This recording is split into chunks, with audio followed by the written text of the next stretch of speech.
Hello दोस्तों, नमस्कार। Study for goals में आपका स्वागत है। मेरा नाम है कमलेश महतो और हम लोग चर्चा कर रहे हैं नागपुरी भाषा एवं साहित्य के अंतर्गत बनकेबरा भाग 1 जो कि पद्यों का संकलन है, कविताओं का संकलन है, उसके बारे में। अब तक हमने 7 कविताओं को पढ़ा है और उनकी व्याख्या और उनसे बनने वाले संभावित प्रश्नों पर भी चर्चा की है। इस कड़ी में यह हमारी 8वीं कविता होगी। आज भी हम लोग इस कविता की पूरी व्याख्या देखेंगे, साथ ही उनसे बनने वाले संभावित प्रश्नों को भी देखेंगे। तो बिना विलंब किए हुए चलिए शुरू करते हैं आज की यह कविता। देखिए, कविता को समझने से पहले मैं उसकी थोड़ी सी ये कहें कि सार बता दूं या फिर उसके जो भाव हैं वो बता दूं ताकि हमें समझने में आसान हो। दरअसल ये जो कविता है इसके रचयिता हैं प्रफुल्ल कुमार राय, एक बहुत बड़े हस्ती हैं नागपुरी भाषा साहित्य में, इनकी बड़ी धाक है। इन्होंने लिखी है और इनका जो एक तरीके से इस कविता में आप देखेंगे तो एक दुख है। और वह दुख किस बात की कि जो प्रौद्योगिकी है या फिर आधुनिकीकरण है, शहरीकरण है, इनकी वजहों से जो प्रकृति में परिवर्तन हुआ है, हमारे रीति रिवाज, हमारे वनों का और जो भी हमारे संस्कार थे उनमें जो परिवर्तन हुए हैं उनको लेकर इनकी थोड़ी व्यथा है। ये दुखी हैं और उनको याद कर रहे हैं और उन बचपन के दिन या फिर इनके जो गुजरे हुए दिन हैं उनमें जो बातें थी, उनमें जो सुख था, उसको याद करके प्रफुल्लित हो रहे हैं। और एक तरीके का उनमें दुख भी है, पीड़ा भी है कि आज चीज़ें बदल रही हैं और वो आनंद आज नहीं है।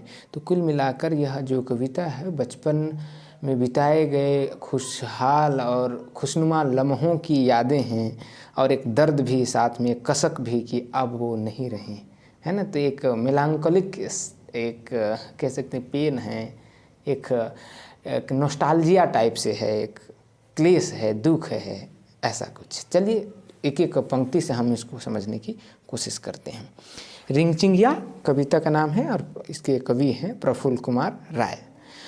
आयो गे आइज मोर मन काले कांदे, सरक ठाव भूया रहे परली कोन फांदे, संग साथी गेले कहाँ महुआ बनक सूर, कुआं रातिक धोवल चांद खोयर माझिक डूर।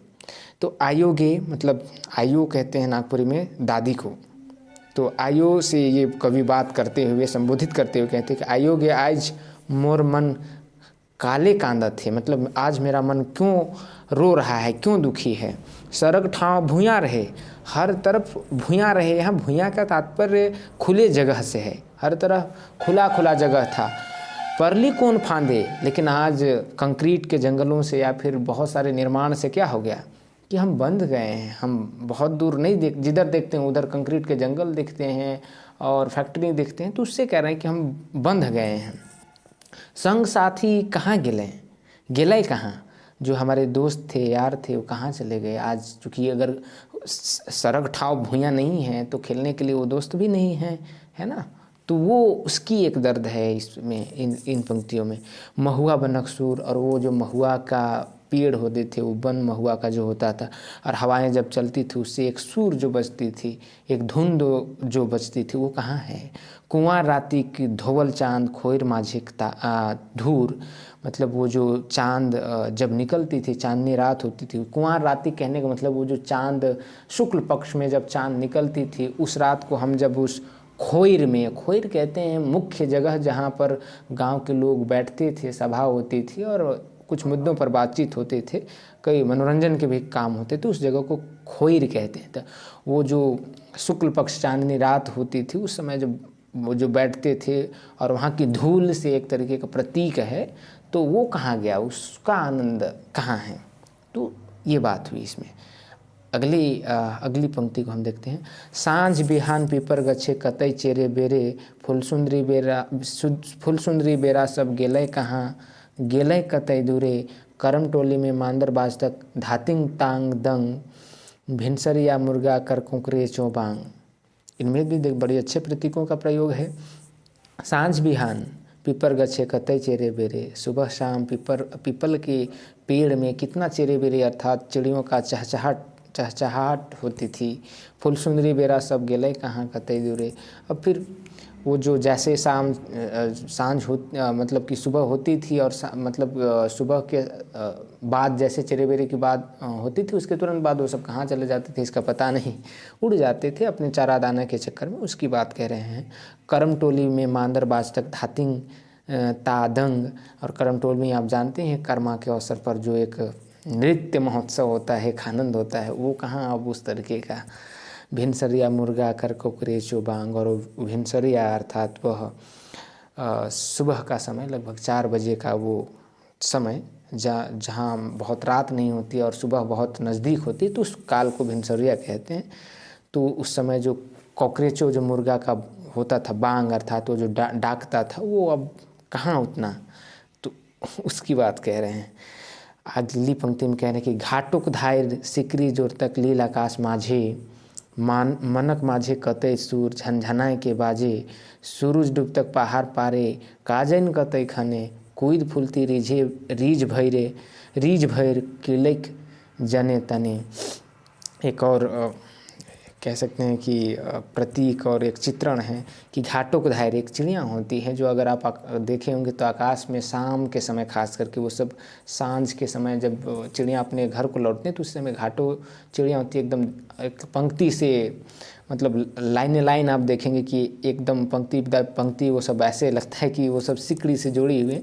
वो जो आकाश में दिखती थी वो कहाँ अब मनक माझे कतई सुर झनझनाए के बाजार। उस तरीके का जब हम लोग दृश्य देखते थे वो पक्षियों का एक झुंड एक खास आकृति में, तो मन कितना खुश हो जाता था, एक अंदर ही अंदर धुन बजती थी। सूरज डूब तक पहाड़ पारे काजन कतई खने। और वो शाम का समय जब सूर्य दिखता था पहाड़ों के बीच से डूबता हुआ, उसका आनंद। कूद फूलती रीझ भैर किलक जने तने। और हम लोग खुशी से रीझ से कूद चलते थे, कूद फान चलते थे, किलकारियाँ कर चलते थे इधर उधर। वो पल कहाँ, वो अब कहाँ, इस तरीके के कुछ भाव है। अगली पंक्ति देखिए, हाँसी खेल लुका चोरी चार पियार बने रात अंधारे भगजोगनी झकमकाल तरी गने आजी मोर कहने कहलक ओहे अंधार राती बाघ भालू डाइन बिसाही डरे डरे दलकत छाती। अब हंसी खेल लुका चोरी, और जो हम लोग खेलते थे हंसी ठिठोली लुका चोरी लुका छुपी हाइड एंड सीक, 4 पियार बने। और वो पियार के पियार एक तरीके का फल होता है जंगलों में, तो वो जो मतलब पियार का पेड़ होता है तो वहाँ लुका छिपी का खेल। रात अंधारे भगजोगनी, वही जुगनू रात अंधार को भगजोगनी का वो झकमकाल भगजोगनी और फिर झकमकाल तरीगने मतलब तारीगने मतलब तारा, तो वो जो तरिंगन है उसकी आनंद। वो मतलब एक प्राकृतिक छवियों को जिस तरीके से चित्रित किया है आपको मतलब दिख रहा है जैसे एक शाब्दिक चित्रण है। तो झकमकाल तरिंगने मतलब जो आकाश में टिमटिमाते तारे हैं वो, और फिर भगजोगनी जो चमकती थी वो। आजी मोर कहने कहलक, और जो मेरी दादी थी वो कहने कहती थी वही अंधार राती, उसी अंधेरिया रात में बाघ भालू डाइन बिसाही डरे दलकत छाती। और जो कहानी होता था उसका क्या होता था विषय, बाघ भालू डाइन बिसाही। तो इस तरीके की जो कहानियाँ सुनाते थे दादी तो हमारा दिल धड़कने लगता था, छाती दलकने लग जाता था। ये है दलकत का मतलब होता है हिलने डुलने लग जाना नागपुरी में, लेकिन यहाँ धड़कने से इसका आशय है। दूर बने सियार करते हैं कतई हुआ हुआ, और दूर के वन में जो सियार हैं वो हुआ करते हैं। अगर गांव से होंगे तो ये कविता समझने में आपको तकलीफ नहीं होगी। दूर बने सियार करते हैं हुआ आजी मोर हाइस कहतक मांगा थे रे पुआ। यहाँ थोड़ा सा छंद मिलाने की कोशिश की गई है कि जो दूर वन है उसमें जो सियार है वो हुआ करता है, तो इसको दादी कह रही कि ये पुआ मांग रहा है रे हुआ करके। पुआ एक रोटी होता है, बड़ा प्रचलित है, सभी जितने भी पर्व त्यौहार उसमें दरअसल सभी घरों में पकाया जाता है ये। तो पुआ एक रोटी हुआ एक तरीके का। अगला सरगे उगतक गोटा चांद धोवल ओकर हाँसी टोंगरी ऊपरे कोका दादक सूर धरतक बांसी। और जब नया चांद निकलता था तो ऐसा लगता था मानो वो एकदम निर्मल हंसी और वो निश्चल हंसी जो उसमें रहता था उसका आनंद है ना। टोंगरी ऊपरे कोका दादक सूर धरतक बांसी, और वो टोंगरी अर्थात वो छोटी पहाड़ी जिसमें वो कोका दादा एक वो नाम रख रहे हैं कि वो कोका दादा है, वो बांसुरी अपना बांसुरी को तान देते थे और उनकी बांसुरी उस टुंगरी में धरता था। ये चित्रण है कुछ कुछ जिनसे कि मतलब ये कविता को और इफेक्टिव बनाया जा सके। बन पहाड़े ढोढ़ा घाघ हदहद हदहद बोले, निंदक घोरे मन मोर सपना कर राज खोले, रानी बगीचा सिंदूरिया अम्बा कतई लाले लाले, बूढ़ा आजक कतई हंसी हंसतक बूढ़ा गाल। अब वन पहाड़े, जब वन और पहाड़ में ढोढ़ा मतलब समझते हैं वो जो पानी की वजह से कहीं कहीं अपर्दन की वजह से गाढ़ा पड़ जाते हैं, वहाँ पर जब पानी गिरती है तो उसको वहाँ ढोढ़ा बन जाता है, गाढ़ा ढोढ़ा। घाघ हदहद हदहद बोले, घाघ हदहद वाटरफॉल, तो वो जो वाटरफॉल में जब पानी गिरती है उस गाढ़ा ढोढ़ा में जब पानी गिरता है तो हदहद हदहद की आवाज़ आती है, उसका चित्रण है। निंदक घोरे मन मोर सपना कर राज खोले, और नींद में कई तरीके के सपने देखता हूँ, इस तरीके का मतलब नींद में मैं कई तरीके का और सपने देखता था। वो रानी बगीचा सिंदूरिया अम्बा कतई लाले लाले, और कवि जो हैं अपनी एक यहाँ कह सकते हैं कि कुछ दृष्टांत दे रहे हैं, कुछ जगहों को यहाँ चित्रित कर रहे हैं कि रानी बगीचा में जो सिंदूरिया अम्बा था, सिंदूरिया मतलब उसकी कलर शायद सिंदूर की जैसी होगी, इसलिए उस आम को सिंदूरिया अम्बा कहते थे, और वो कितना लाल लाल फलता था, है ना। बूढ़ा आजक कतई हंसी हंसतक बूढ़ा गाल, और वो बूढ़ा जो आजा था, दादा था, उसकी हंसी और उसके बूढ़े गाल में जो बूढ़ा गाल की हंसी देखती बनती थी। तो ये जीवंत चित्रण है उन दृश्यों का जो कभी इनसे वाकिफ़ हुए थे अपने बचपन के दिनों में। जत्रा लिज तक कुंजल का लेके मोके कांधे, छपंग छपंग नाइच भूलती धुंधाक बाड़क साथे, रामधनु कर मेला कतई कांस नदीक तीरे, उमैक बहतक नदी ढोढ़ाक धार बहतक धीरे। मतलब जतरा मेला, यात्रा कौन ले जा रहा है, कुंजल काका, कहाँ पर, और कांध में बिठा के, है ना। ये बड़ा एक ये तो मैं जब भी बचपन में भी था तो ये बहुत देखता था, अब थोड़ा कम हो गया है, लेकिन अपने पोता पोती को जो होते थे दादा, वो सब अपने कांध में बिठा के ले चल जाते थे मेला यात्रा ये सब। तो ही करे यात्रा ले तक कुंजल काका लेके मोके कांधे, छपंग छमक नाइच फूलती धुंधक बड़क साथे, और धुंधा जो बड़ा है मतलब बड़ा कहते हैं अपने पिताजी के बड़े भाई को, तो उसके साथ धुंधा कह रहे हैं, उनका नाम धुंधा है। ये नाम भी बहुत अपना रस्टिक सा लगता है, ग्राम्य सा लगता है। तो उसके साथ में छपंग छपंग पानी में नाच भूलती थी, रामधनु कर मेला कतई कांस नदी तीरे, और कांस नदी, इसको कांची नदी के तीरे में जो रामधनु का मेला लगता था उसमें उसका आनंद। उमैक बहतक नदी ढोढ़ाक धार बहतक धीरे, और नदी उमड़ती थी जोर से लेकिन धार धीरे धीरे बहती थी। तो ये एक चित्रण है प्रकृति का। ढक धूमर सेमर फूल माघ फागुन दिने, और जब माघ फागुन का दिन आता है तो सेमर का फूल लाल लाल फूलता है, उसका धोके धोका, उसका आनंद। बरंडो कर झिका झोर सरई फूलक बने, और बरंडो का झिका झोर सरई फूलक बने। सरई कहते हैं सखुआ साल, जो कि झारखंड का राजकीय वृक्ष है, तो वो उसके फल को फूल को जनरली कहते हैं, उसमें फल भी आ जाते हैं। मतलब सरई समझिए फूल फल दोनों नहीं, सरई का फूल अलग होता है मंजर, ये फल है दरअसल। सखुआ का फल को सरई कहते हैं। तो बरंडो एक तरीके का चक्रवात, जब गर्मियों के दिनों में आप देखेंगे कि एक लो प्रेशर का क्षेत्र बनता है तो हवाएं गोल गोल घूमती है और साथ में पतौर और पत्तियां, सूखी पत्तियां और बाकी जो कपड़े होते हैं उनको उड़ाती हैं, तो ऐसी स्थिति को बरंडो कहते हैं। तो कह रहे हैं कि उस समय जब बरंडो उठता है और उस समय सरई का फूल, जो अगर जंगल आप देखेंगे तो उस समय जब सरई होते हैं, सखुआ का फल होता है, जो जिस तरीके से उड़ता है एकदम चक्री बन के, उसका आनंद देखते ही बनता है। अब वो हंसी कहाँ, अब वो जो खिलखिला के हंसी, वो एक निश्चल और निर्मल हंसी कहाँ पगला मनक रीत। और वो पर्व त्योहारों में जब लोग एक मदमस्त होके गाते नाचते थे, वो कहाँ। खखरा खोजे काकुल मन चढ़गा तैर मीत, और खखरा अर्थात खोखरा क्रैग्स, वो कहाँ।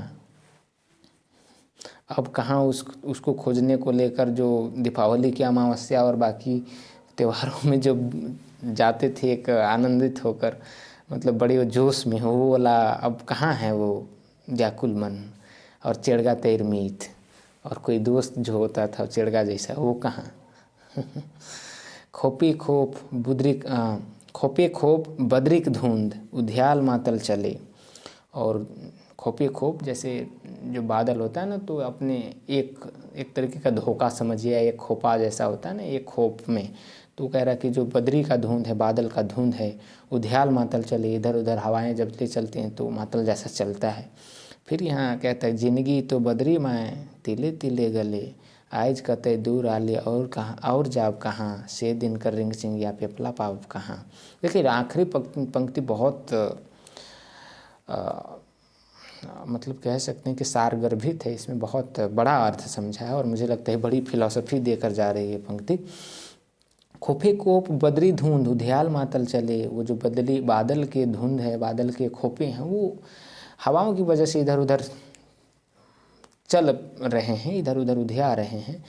फिर कहता है अगली पंक्ति में कि जिंदगी अर्थात ज़िंदगी भी कुछ हमारा बादलों के जैसे ही है, जैसे बादल हवाओं की वजह से उड़ जाता है, इधर उधर हो जाता है और फिर वो पता नहीं चलता कि कहाँ चला गया, उड़ गया। वैसे ही ज़िंदगी भी क्या है, तिले तिल धीरे धीरे गले, अर्थात बादल जैसे जैसे धीरे धीरे से उड़ जाते हैं और उनका पता नहीं चलता, वैसे ही ज़िंदगी है बुलबुली की तरह, बादल की तरह की धीरे धीरे से मिट जाते हैं, धीरे धीरे से ख़त्म हो जाता है। तो ये फिर आगे कहते हैं आइज कतई दूर आली और जाब कहाँ, आज हम विकास के नाम पर, आज हम आधुनिकीकरण के नाम पर, नगरीकरण के नाम पर यहाँ कहाँ पहुँच गए हैं, जहाँ ज़िंदगी का कोई मोल नहीं या फिर ज़िंदगी का वो आनंद नहीं, शायद कवि के कहने का मतलब ये है। फिर एक और देखिए चित्रण कि से दिन कर रिंग चिंगिया पेपला पावप कहाँ, और वो जो पेपला अर्थात एक फटेंगा या फिर कहीं फेनगा टाइप का कोई ऐसा कीट पतंग, तो वो कीट पतंगों के पीछे का एक भोलापन, उनके पीछे भागने और उनको पकड़ने का एक भोलापन अब कहाँ पाव, मतलब उस तरीके की प्रकृति रही ही नहीं कि अब हम उनसे वाकिफ़ हो पाएँ, उनसे खेल पाएँ, है ना। तो ये बात है।